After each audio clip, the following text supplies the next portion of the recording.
لبروي إما دجي هلو كاراتين ماشان ما مستاهكي خوي شون دقيق كويلي هلو كاراتي بكار بنتو لدش إيمو مانا وهم ما مستاو خلقك رأيان لقل هواو بلقو كفي ورينيكي هلو كاراتي كاو كردينيا بقجوان دادان باشا ايبو ناسي يخي هلو بقري حنا سبلاك لا فكريكي اشكوتي وهاتي كأم هلو كاراتي كاو كردي وانا بامبي دادان يان برانبر كردستان تو بكار دينن تو یان پم دایا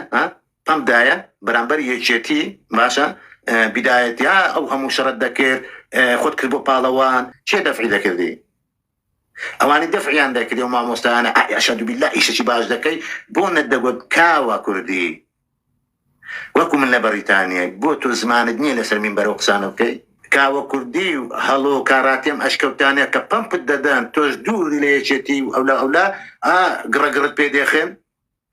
أو ها روجة دي توشي موقفك بيوا إحراج بي خود أخي موقفك شرمزارة بيوا يا أخي هزاروية كسكا كبوك سانيتو لكردستان تفنيش بوا يعني كابلا هاتيا جيرايا يجتي قلتيج باشا أبتو ما تيشي قلتيج يعني قمان يعني ليها بوا باشا هاتي خود كردي تبالوان وناويري لبنا خود باسكي رود لو لاي كردي ببامبي كاوي ببامبي هلو كاوي باشا توبانت بيدا كان لو سربي وسري رود لوان كردي أم خلقي كجيرايا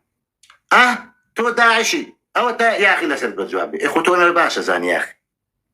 يا بودنا التكفيري كاق ما أكوان داكي منيا لسري بيش مرقى بي مسلمان أي كو تكفيري كيف بفتواجه غير با بامبي كاوا كردي وبا بامبي هلو كاراتي خلق تكفيري سو نازان بسيا با بامبي كاوا كردي بخوا كاوا كرديش بربرسا لهمو هليكتو ديكي هلو كاراتيش بربرسا من خوم حر أو قساني لبران برمت كرديا أو دوانا راست خوب بربرسن لتو لايمن أقر بوب مسألة بازدان أواني جاي بيدن كده زانم بيوان كان اشتان كوا بيكا وقس أكن أقر داري هم اشتاكن باشا كاوا كردي هلو كاراتي هلا كردستان كاوا كردي لبريطانيا أم دوا كأشكران نازاين لجيروي تريش هبي داوات عن ذلك كان بحمو هي وهو كارك بحمو شوازك همو الرقاي بقر نبر أم كرتان لجيت سبوك وركيفي أم متاربيج أشكوتان الرزقاكا رزقاري كان بكاري دينن أم دو بأشكرا كركتان بكار دينن خويان غيرت يعني أم كريشتو يعني توش كردوا أم متاربيج أشكوتان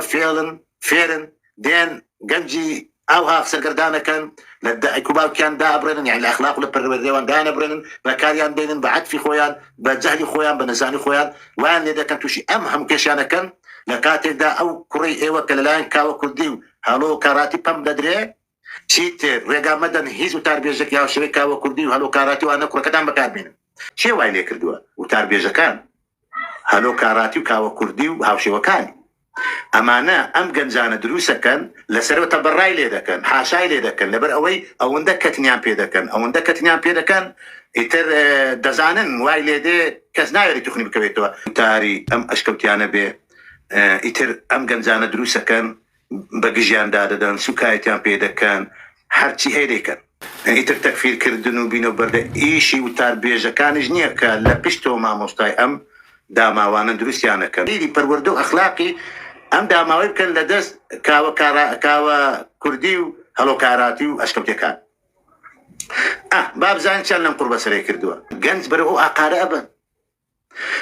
كملك يا شيخ تنبو دروز كان جلو تربيجانا مجرم باش أول منك يا أخي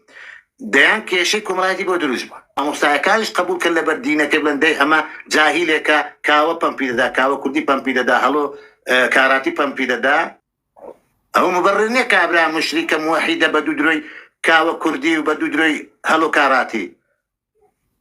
كخويا نازان دينو إيمانشي نكاوا نهلو بيويستا بين بخواي ليشي كدا يو دس بيكن الآن ما مستاكو ما مستاكو ريباد بس أنا جيشتو تأوملا وتربية تكفيري أنا تأوي لبكن بو أقاري دابن كاكا جيان زور خطرة من رأي خوايا مشغاري دكم يا أخي يعني أم أشكوتيانا أو تابيجانا هلو كاراتي وكاوا كردي أو بس مبازارانا شيد لي ذكر أخلاقيا بينهشتي أبريان بردي لكن وتابيج التكفيرية كان هلو كاراتي وكاوة كردي أمانة كوان بنمونة ديمو زورن يحيى توحيدية جورة جنجانو دروس كدنيام جورة جنجانا بيشكشي كومالجاي مسلمان عندكن بيان كانوا بلاي نرزنا احترام نعلم شان نادنه بما مستاني عنيا وركن أما يا خطرك اللي هري ما بس كم هري من بقوم بسنو إسلامي لأنه تسوى تسقدار بمنا بسنو إسلامي تأمره بتشغل قليان بما بتنظيم بروزنامة نوسي بأشكال بنيهني بقتابي بما مستايتي بنوع قناغي ناو صعب مناو لجل سيبري ستري بسنو إسلامي بمو فقري بيدقم كاوة كردي هلو كاراتيم أشكال تانية كبامب الددان توش دور ليشتي أولا ما تشيك دي كاك الجان سكايتم بتشيك دي ملفي چمال دايتوا إمام استا إسماعيل سوسي يك ما مستابينا بياو بيبان خواز بي من شتيك مسر بود بي خو هلاشيان هي يكشت مسر نقوتين أمي خو نيتي يوم نبو بقرتين زمن يا من رخنا هبوا رخنا كانش ما نحتاج والله سكان جواب بس كابرا رخنا بجيري أو بيبوتشي لسر منه زانا رخنا يجيلك ساعات مليك السارق بيا رخنا يجيري يا كمل ماسكا وغلط ماكر بس عمل خو يك سار دو سار دفاع مليك قلت لهم ما وصل اسمع الشيء أتو وتاركانو الداركان الرخة